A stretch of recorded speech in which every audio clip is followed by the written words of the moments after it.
amores, tudo bem? Sejam bem-vindas ao meu canal do YouTube.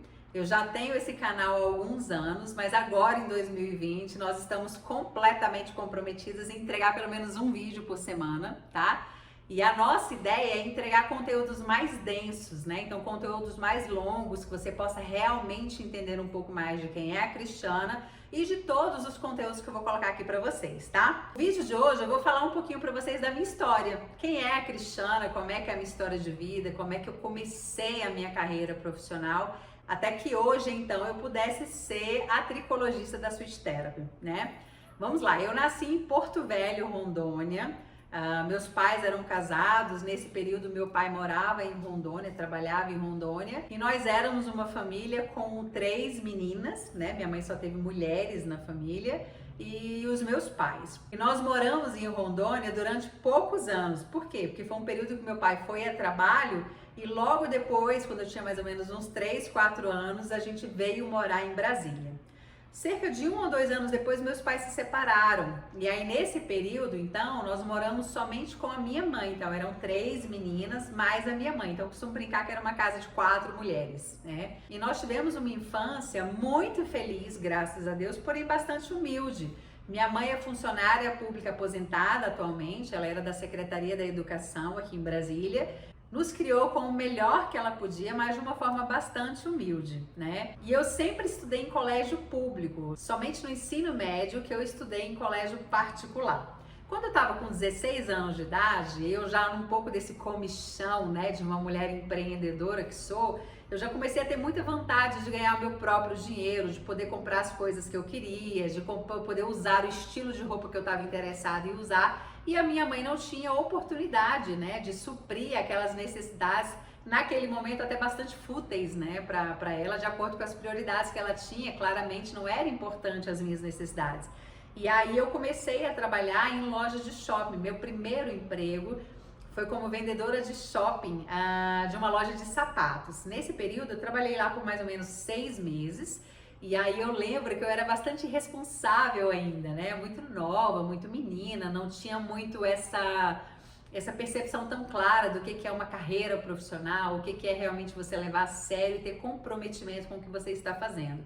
E eu fui desligada então dessa empresa até que surgiu uma oportunidade de trabalhar numa outra loja de shopping. Só que essa outra loja de shopping, de alguma forma, conseguiu me acolher um pouco mais. E tinha toda uma estrutura por trás, onde eu tinha bastante treinamento, bastante acompanhamento, tinha planos de carreira. Então tudo isso de alguma forma me envolveu bastante e me encheu os olhos. E eu comecei a estudar muito, comecei a gostar de entender do que era venda, atendimento ao cliente, qualidade de atendimento. Então todas as coisas que estavam à minha frente, eu comecei de certa forma a consumir aquele conteúdo e a vivenciar aquele conteúdo. E gostei muito da ideia do plano de carreira da empresa.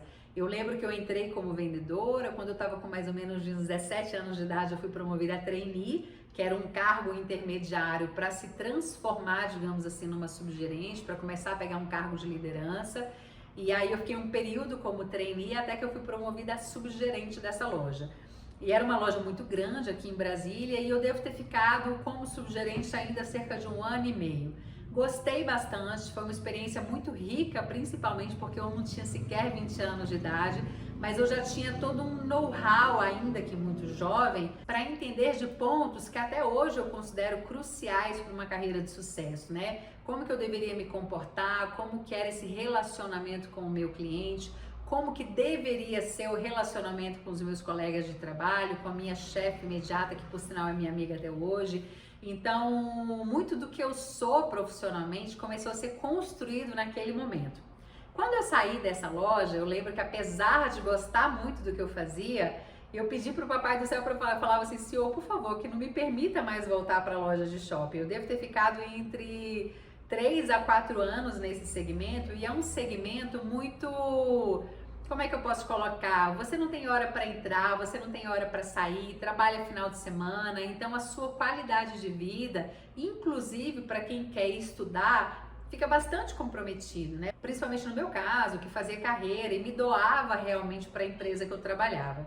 Então, quando eu saí de lá, eu falei, gente, o que eu vou fazer? Eu tinha noção que, do ponto de vista curricular, eu não tinha um currículo muito atrativo para o mercado de trabalho. Afinal de contas, eu era vendedora de loja de shopping, com cerca de 20 anos de idade, com nenhuma formação acadêmica em nível superior, ou sequer estava estudando para que eu pudesse trabalhar como estagiária em alguma empresa legal.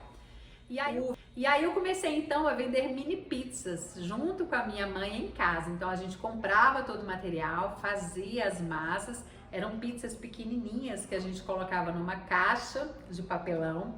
E aí começou a vender dessas pizzas congeladas, eu fazia panfleto e aí, enfim, as coisas começaram a dar certo, começaram a crescer e essa microempresa, digamos assim, foi dando certo até que a gente contratou um primo meu que tinha um transporte que fazia entrega de mini pizzas no bairro que eu morava. E aí eu assinava já desde muito nova. Eu sou de uma época que a gente assinava, fazia assinaturas de revista. E a revista chegava na nossa casa. Hoje, se você é dessa geração atual, você deve achar isso assim uma coisa de outro planeta. Mas isso acontecia. A gente pagava uma assinatura e as revistas chegavam na nossa casa. E entre outras assinaturas que a gente tinha em casa, uma das assinaturas que eu tinha já desde muito nova era daquela revista Pequenas Empresas, Grandes Negócios. E todos os meses era uma das revistas preferidas que eu tinha. Eu gostava muito de ler histórias inspiradoras de empreendedoras, de empresários de sucesso, de comportamentos que o mercado de trabalho desejava, de negócios que estavam acontecendo e que estavam tendo um crescimento exponencial. Então era o tipo de leitura que eu sempre gostei. Gosto até hoje de ver e de me inspirar na vida de outras pessoas, tá? E aí eu lembro que chegou uma vez uma revista, a Mini Pizza estava lá em franca expansão, né? E aí chegou uma revista que na capa estava escrito: mercado de confeitaria cresce 20% ao ano. Gente, isso para uma empreendedora, sonhadora como eu, mas que não sabe nada da vida, foi um prato cheio. Eu sei que eu cheguei na minha mãe com todo o meu poder de argumentação e convenci a minha mãe que a gente montasse uma confeitaria. E assim a gente fez. Imagine você com zero experiência como empresária, né? Vendendo mini pizza em casa, quer dizer, com custos muito baixos, assumir aluguel, funcionário, comprar todo o material, freezer, tudo que precisava para a gente ter uma cozinha, uma mini cozinha industrial, digamos assim, e montamos uma confeitaria. Olha, o que eu posso dizer para você que foi uma das piores e uma das melhores experiências que eu tive na minha vida. Piores por quê? Foi um período muito difícil para mim, foi um período que emocionalmente eu fiquei bastante abalada. A empresa durou 5 anos, mesmo eu não gostando de absolutamente nada que acontecia dentro daquela empresa. Eu não sabia lidar com pessoas, eu não sabia lidar com funcionários, eu não sabia gestão de processo, gestão de estoque, gestão de vendas, gestão de compras, não tinha absolutamente ideia realmente do que fazer para aquela empresa funcionar da forma correta. Mas uma coisa eu sabia e foi isso que sustentou a empresa durante todos esses anos. Eu sou altamente comunicativa e focada em resultados, então a única coisa que eu conseguia garantir nesse período da confeitaria era fazer com que ela vendesse. Eu tinha um atendimento muito diferenciado, eu fazia de um jeito realmente de conquistar e manter o meu cliente naquele espaço. Aos trancos e barrancos eu ia mantendo a minha equipe em funcionamento, até que de um dado momento eu mesma assumi a cozinha. Amigos, eu assumi a cozinha. Até hoje eu não sei cozinhar nada, eu sou um zero à esquerda, mas a necessidade faz a ocasião. Eu lembro que uma vez eu estava tendo muito transtorno com a minha equipe, no sentido de não conseguir o empenho necessário da minha equipe para entregar o melhor bolo, a melhor encomenda, digamos assim, para o meu cliente. Até que um belo dia eu acordei e falei, gente, a partir de hoje eu assumo primeiro a confeitaria. Mesmo sem saber absolutamente nada, eu me lembro que o meu primeiro bolo já ficou assim maravilhoso, já coloquei na vitrine e ali eu comecei a trabalhar também nos bastidores. Antes eu trabalhava só na linha de frente com o atendimento do cliente e a partir desse dia eu comecei a trabalhar também numa função a qual eu não desejava, mas que entendi que naquele momento foi essencial que eu assumisse. E aí isso vai de encontro com todos os ensinamentos que eu tiro para minha vida mas isso me trouxe grandes transtornos, porque eu trabalhei durante os próximos anos fazendo algo que eu não gostava. Eu não gostava daquele ambiente e realmente fiz de tudo, desejei verdadeiramente que aquela empresa viesse a fechar. Então eu costumo dizer que a Doce Pecado, que era o nome da minha confeitaria, ela não faliu por falta de gestão, porque ainda que ela não tivesse uma boa gestão, ela teria ficado ainda muito tempo ali e a gestão, por assim dizer, eu teria aprendido se aquilo fosse uma coisa que eu gostasse. Mas eu desejei, então assim, eu provoquei o fim da Doce Pecado porque ela me trouxe diversos ensinamentos que são traduzidos até hoje na minha vida, mas que o principal deles é que eu, Cristiana, e acredito que todos nós de alguma forma não servimos realmente para executar, para realizar uma função a qual esteja completamente fora do nosso propósito e que não nos alegre em realizar e que a gente não se identifique, né? E no que essa empresa fechou, eu me vi num segundo momento de bastante dificuldade da minha vida. Eu era muito jovem ainda, mas a minha carreira profissional ela se traduzia em ex-empresária falida, né? E eu, neste período da confeitaria, até pela forma que eu me dedicava para a empresa, assumia a cozinha, assumia as vendas, às vezes assumia até entrega, né? Porque a gente fazia entrega também, eu não conseguia estudar. Então, eu tinha fechado a empresa e não tinha curso superior. Isso para o mercado de trabalho, gente, era o caos, eu era caos, porque eu já não era tão jovem assim, eu não tinha uma formação superior e no meu currículo eu tinha ali uma empresa falida. Você imagina quem é que estava disposto a me contratar, né? E aí eu lembro que eu comecei a procurar emprego, muito frustrada de ter que procurar emprego, até que eu falei, gente, eu vou estudar para concurso. Né? Em Brasília a gente tem muito disso, né? Tudo que começa a dar errado na sua vida, você acha que o caminho para você é estudar para concurso. E aí fica a dica, se estude para concurso, se isso vai de encontro realmente com a sua filosofia de vida, com o que você ama, com o que você gosta. Mas Deus foi muito misericordioso comigo, fiquei 1 ano em casa estudando, porque nesse período que eu fechei a loja, eu paguei umas dívidas que eu tinha e sobrou um pouquinho de dinheiro que me permitiu me criar, digamos assim, me sustentar durante 1 ano, né? E aí esse 1 ano, então, eu lembro que eu fazia só uma atividade física de manhã, então eu conseguia pagar a academia. Eu estudava em casa o dia inteiro. Quando dava umas 5h30 da tarde, mais ou menos, eu tomava um banho e aí pegava meu ônibus, porque eu tive que vender o meu carro que eu tinha na época, e ia pro cursinho. Chegava do cursinho por volta de 11 horas da noite e essa era a minha história de vida. Então, de manhã cedinho academia, estudava o dia todo, cursinho à noite, isso de segunda a segunda por mais ou menos 11 meses. E obcecada com o ambiente de concurso, obcecada com estudo, obcecada com estudar direito, com todos os conhecimentos necessários para que eu pudesse passar num bom concurso, mas vale lembrar que seria um bom concurso de nível médio, porque eu não tinha um nível superior. E aí eu lembro que chegou no final do ano, eu fui fazer uma prova que eu queria muito ter feito, me preparei especialmente para essa prova, que foi a da Polícia Rodoviária Federal. E aí eu lembro que eu fiz a prova, aí fica outro ensinamento que tira da minha história de vida, né?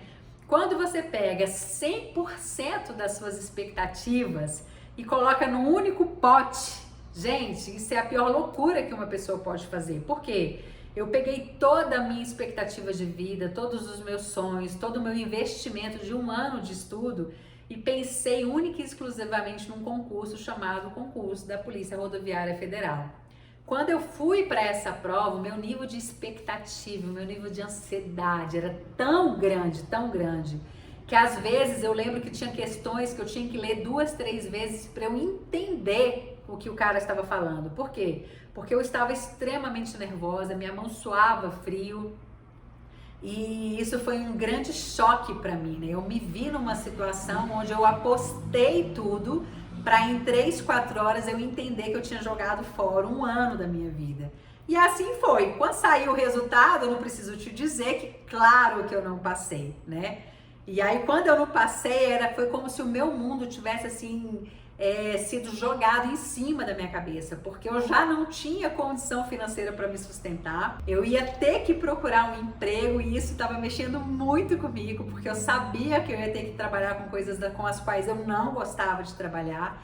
E eu não tinha currículo para conseguir algo bom. Então, assim, eu fiquei numa sinuca de bico e quase enlouqueci de tristeza, de raiva, de todos os sentimentos que você puder imaginar. Até que eu me restabeleci, né? Então, uma das minhas principais características pessoais, e eu acredito que isso foi muito forjado pela minha história de vida, é a palavra resiliência. Eu costumo dizer que hoje eu não desisto das minhas coisas, né? Eu sou muito osso duro de roer mesmo, porque eu aprendi com a minha história de vida de que não foi, de certa forma, me dado a possibilidade de ficar desistindo das coisas. Então, a vida me dava não e eu dizia, beleza, vai assim mesmo.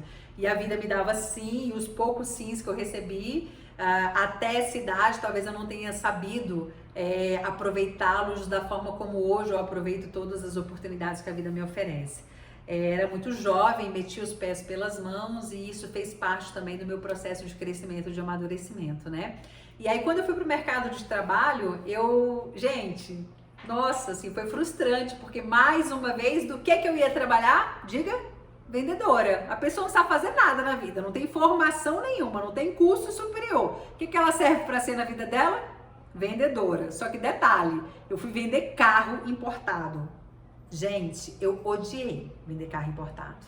Odiei. Eu tinha treinamento do carro importado, não me interessava o assunto, eu não queria saber da peça, eu não queria entender do câmbio, eu não queria entender do motor, eu não queria. A pior coisa que existe é você estar num lugar que você simplesmente não quer ouvir. Sabe aquele negócio que você ouve, mas você não escuta? Você vê, mas você não enxerga? Era eu. Eu estava absolutamente resistente. Eu era a primeira pessoa a me dizer o não. E aí fica outra mensagem para você, né? Quando nós estamos decididos que a nossa vida vai dar errado, eu quero te dizer, meu amor, que você está certo, a sua vida dá errado. Porque todas as vezes que a gente coloca na nossa cabeça de que a gente não quer fazer alguma coisa, de que a gente não gosta de fazer alguma coisa, ou que nós somos infelizes com aquilo ali, isso no fundo acaba sendo uma boa mensagem pra gente. Mas será mesmo que talvez não sejam etapas importantes para você passar, para que você vá para o próximo nível? Ainda que isso não fosse uma mensagem muito clara para mim nesse momento, ainda assim eu fiquei lá trabalhando. Eu lembro que eu trabalhava de domingo a domingo de novo, naquela loucura, não tinha um salário fixo, tentando ali me virar para poder fazer o meu salário no final do mês. Até que um dia eu atendi um cliente que foi comprar o carro para ele. E aí eu vi que ele trabalhava numa multinacional e eu falei, gente, eu quero tentar mudar daqui. E comecei a dizer para ele, olha, você não tem uma vaga nesse lugar onde você trabalha e tal. Nós trocamos o cartão. Quando foi no outro dia, ele me ligou. Cristiana, surgiu uma entrevista de emprego que vai ser amanhã à tarde e é de uma vaga de estagiária. Eu queria te convidar para poder fazer a entrevista. E assim eu fui no outro dia, né? Dei meu jeito e tal e fui fazer a minha entrevista. Era uma vaga de estagiária, eu saí muito bem na entrevista, mas tinham 2 critérios para eu conseguir a vaga, dos quais nenhum dos 2 eu me encaixava. Primeiro, era uma vaga de estagiária. Sendo uma vaga de estagiária, eu tinha que estar na faculdade. Segundo, por ser uma vaga de estagiária, porém o trabalho era realizado de forma externa, a pessoa que fosse assumir a vaga tinha que ter um carro. Eu não tinha faculdade, eu não tinha o carro. Eu falei, gente, o que eu vou fazer? Aí passou aí uns 2 dias, ele me ligou e me falou que eu passei na vaga. Cristiana, parabéns, você foi escolhida, né? Aquela coisa toda. E eu, meu coração, né, era um misto de alegria e desespero, porque eu falei, gente, que ótimo, né? Eu consegui a vaga que eu queria, era um ótimo salário, eu trabalharia de segunda a sexta, eu conseguiria voltar a estudar, enfim, todas as coisas que iam de encontro com os sonhos que tinha no meu coração naquele momento se encaixavam com aquela vaga, mas em contrapartida, eu não estava completamente apta a poder entrar naquela vaga. E aí eu lembro que eu saí, né, de onde eu estava, fui para uma faculdade, consegui fazer um vestibular agendado na faculdade de marketing, que foi o curso que eu me formei. E aí eu lembro que eu passei, peguei a declaração que eu estava matriculada, E aí eu cheguei na minha mãe e falei assim, mãe, então eu consegui um emprego, é o emprego dos meus sonhos, era tudo que eu queria, mas eu preciso de um carro financiado. E a minha mãe quase surtou, né? Falou, não, Cristiana, gente, eu tinha um ano que eu tinha falido uma empresa, que tive que vender carro, quer dizer, fiquei nessa história de estudar para concurso, já estava vendendo carro, quer dizer, eu estava no ápice da falta de credibilidade no mercado de trabalho, mas a situação não estava muito diferente dentro da minha própria casa, né? A minha mãe, poxa, pagar um carro para mim nas condições que eu me apresentava àquela altura do campeonato, não foi uma situação muito confortável para minha mãe. Até que ela falou, ok, Cristiana, vou comprar este carro financiado para você e a senhorita vai pagar. Eu falei, beleza, gente, deixa eu falar um negócio para vocês, eu não perdi a oportunidade. Entrei na vaga. Aí eu lembro que eu fui fazer um treinamento em São Paulo e eu sempre conto essa parte em palestra, né, quando eu dou. E aí eu lembro que eu saí lá de São Paulo com um uniforme na mão. E aí me deu um sentimento muito ruim, porque eu odiei o uniforme, eu sou extremamente vaidosa, né? E aquilo ali mexeu um pouco com o meu brio, porque o uniforme era feio, era uma camisa laranja, uma calça preta, quer dizer, eu não gostei.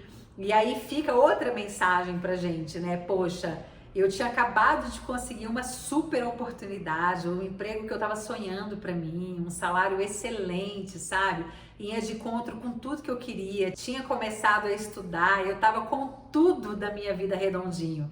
E olha o que eu fui ficar insatisfeita com o uniforme que eu teria que usar, né?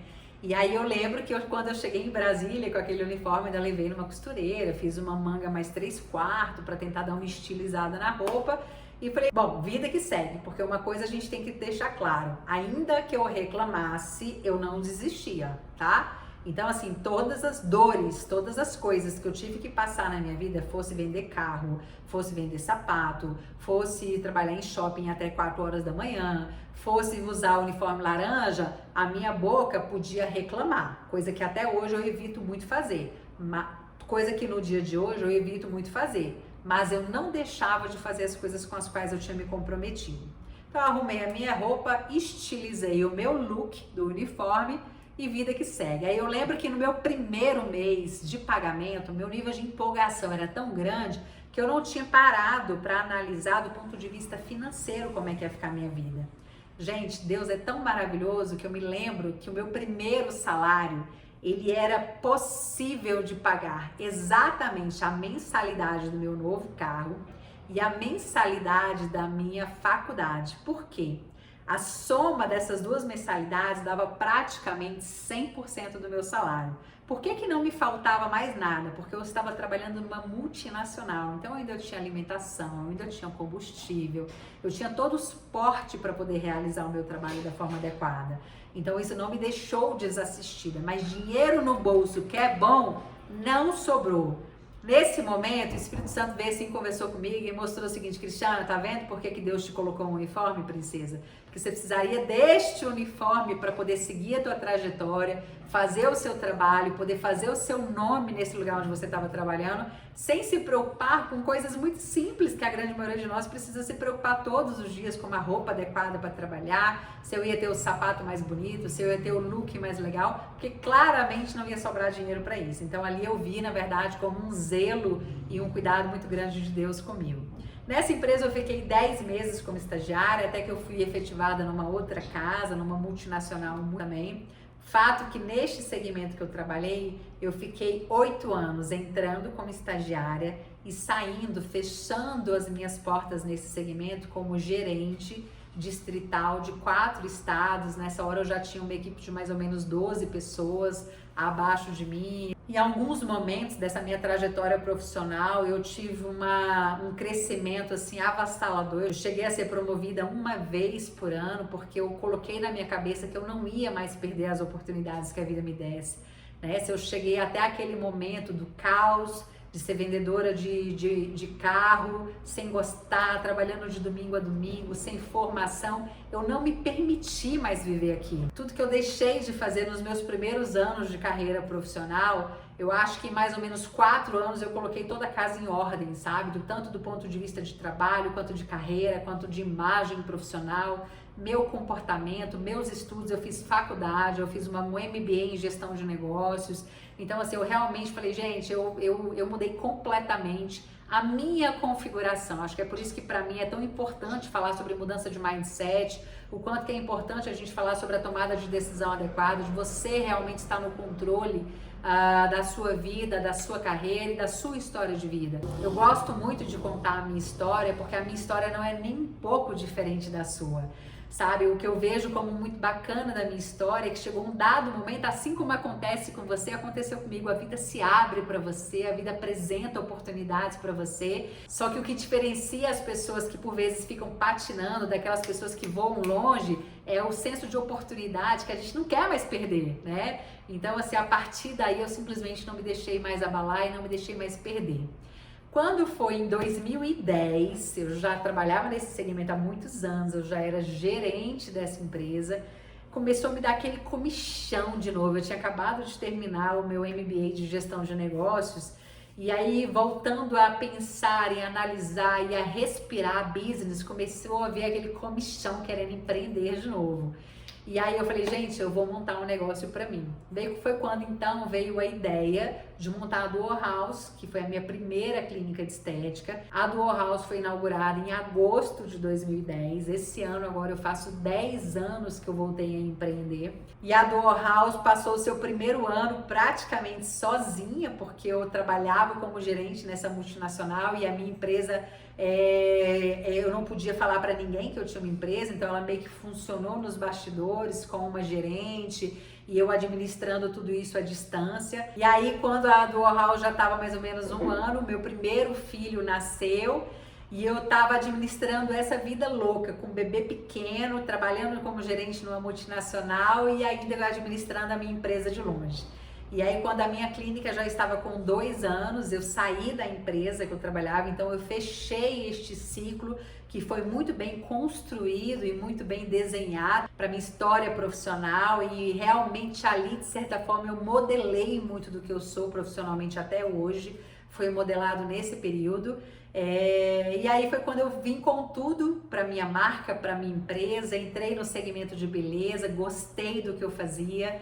Eu lembro que quando passou mais ou menos 1 ou 2 anos, eu comecei a fazer cursos de micropigmentação, fui para o atendimento, comecei a achar que ia ser muito bom para mim atender, então eu fiz cursos de micropigmentação, viajava, ia para congresso, então eu atuava em 2 frentes, tanto na parte de gestão da empresa, quanto na parte de atendimentos. E eu comecei a perceber que em outra esfera, de alguma forma, aquilo foi fazendo com que eu me perdesse um pouco dentro desse processo, porque o que eu gostava mesmo e gosto até hoje é da parte de criação, da parte de liderança, da parte de cuidar de pessoas e de criar modelos de negócio. Aí eu lembro que quando foi em 2014, surgiu a ideia da Sweet Therapy, né? E aí, quando foi em dezembro de 2015, eu inaugurei a primeira unidade da Sweet Therapy, já num formato de franquia. A Duo House também já funcionava como franquia.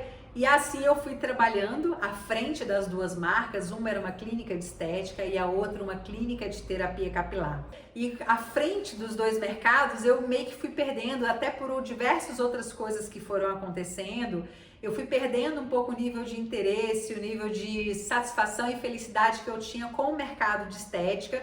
Então eu voltei realmente a minha atenção, a minha formação e direcionei a minha carreira para o mercado de tricologia. Fiz uma pós-graduação em tricologia, né? Então acabei ficando à frente da Sweet Therapy, tanto na posição de gestora da marca, quanto também na função de tricologista, ficando aí responsável pelo treinamento da minha equipe, pela criação de todos os protocolos e absolutamente tudo que diz respeito, especialmente da parte de tricologia da Sweet Therapy, são supervisionados por mim, são criados e supervisionados por mim. Tem um ponto que eu acho que vale a pena a gente colocar, mais ou menos em 2017, eu já estava bastante envolvida com os treinamentos da marca, com os treinamentos tanto do ponto de vista de gestão, comportamento, liderança e todas as coisas que eu fazia, mas especialmente do ponto de vista de tricologia, da parte dos tratamentos de calvície, da fibra capilar e tudo isso que eu fazia dentro da Sweet. E aí, tal qual eu citei para vocês, o projeto inicial da Switch Therapy, o projeto de expansão da Switch Therapy era um modelo de franquia. Chegou um dado momento, eu entendi que a filosofia de franquia não combinava com a minha filosofia de empresária, da forma como eu entendo o business e o negócio da Switch Therapy. E eu comecei e isso começou a me trazer uma certa angústia, porque eu gosto muito de treinar pessoas, gostava muito de treinar a minha equipe, tinha imaginado inicialmente colocar aí 44 unidades no Brasil todo.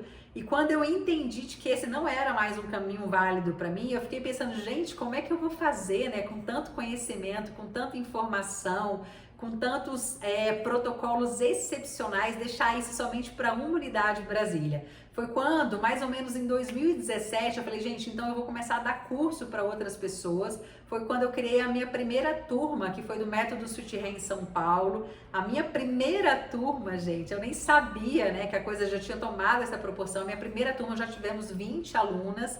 E desde então eu praticamente passei a dar cursos do método Switch Hair e num segundo momento do cronograma capilar, porque eu fazia os dois juntos na mesma semana em São Paulo, eu fazia todo mês, eu tinha uma turma nova. Esse processo de formação de profissionais com as metodologias da Switch Therapy, que era uma coisa que me realizava muito, aconteceu por mais ou menos 2 anos, então eu tenho mais de 100, eu sempre falo mais de 100, gente, porque na verdade eu não faço ideia de quantas são, eu não consigo me lembrar quantas são, mas eu sei que tem muitas profissionais no Brasil todo, várias hoje que estão aí super bem, fazendo muito sucesso e que lá atrás foram minhas alunas e que parte desse conceito que hoje é disseminado da terapia capilar, eu tenho certeza que passou um pouquinho aqui pela nossa semente da Switch Therapy. E aí foi quando chegou um dado momento, eu estava viajando demais fazendo curso e eu com filho pequeno, porque nessa altura do campeonato eu já tinha o Heitor, que é o meu filho que hoje tem 3 anos, queria dar mais atenção tanto para minha família quanto para a clínica mesmo. E aí eu comecei a pensar como que eu poderia continuar ministrando os meus cursos, que é uma coisa que eu gostava muito, né, de fazer, mas sem que isso trouxesse tanto impacto para a minha qualidade de vida aqui em Brasília e também especialmente nos meus cuidados dentro da empresa. Foi quando então veio a ideia da Switch Therapy Academy e nasceu o nosso primeiro curso online, né, que vários de vocês já são nossas alunas, que é o curso de formação inicial do profissional de terapia capilar, né? Foi quando eu comecei a ministrar esse curso do cronograma capilar de forma online. E agora nós decidimos também ministrar o curso do método Switch Hair, que era o curso que eu já não dou de forma presencial há pelo menos 2 anos, também no formato online. Eu entendo que me possibilitou dar mais atenção para minha empresa aqui em Brasília, sem deixar de fazer o que eu gosto muito de fazer também, que é ministrar cursos, né? Porém agora no formato online. Então atualmente eu sou tricologista da Switch Therapy. Em 2018 lancei o primeiro congresso online de terapia capilar, que agora em 2020 nós vamos para a nossa 3ª edição. E a mensagem que eu tenho certeza que toda essa trajetória da minha vida conta é que eu sou muito comprometida com a mudança do mercado de terapia capilar, né? Eu quero muito o crescimento do profissional de terapia capilar, é uma profissão com a qual eu me realizo muito como tricologista da Switch Therapy, me realizo muito estando à frente dos treinamentos da minha equipe, da liderança da minha equipe e acredito que a gente possa contribuir realmente para o sucesso do segmento como um todo. Então é isso, gente, um novo ano acaba de começar, estou super empolgada para 2020, conforme eu já falei para vocês, uma vez por semana vai vir conteúdo bastante denso, robusto aqui no meu canal do YouTube, falando um pouquinho de terapia capilar. Continuo com os nossos textos e com os nossos conteúdos no Instagram, Cris Mendanha _tricologista. Se você gosta de conteúdo de gestão, tem lá o Instagram de Cris Mendanha. Vou deixar aqui embaixo todas as minhas redes sociais para você. Deixa aqui embaixo de onde que você me conheceu, se você me conheceu aqui do YouTube, se você me conheceu do Congresso de Terapia Capilar, se você me conheceu lá do Instagram, ou quem é aquela seguidora raiz que está me acompanhando há muitos anos e me acompanha desde a época da clínica de estética, desde a época de micropigmentação. Fato é, gata, tamo junto, eu quero fazer um ano maravilhoso em 2020, gerar bastante conteúdo para realmente alavancar esse mercado e fazer crescer não só a minha vida, como a sua vida também, tá bom? Um ótimo 2020, não esquece, segue aqui o meu canal do YouTube, ativa as notificações no sininho e deixa seu comentário aqui embaixo. Beijo, beijo, beijo, tchau, tchau!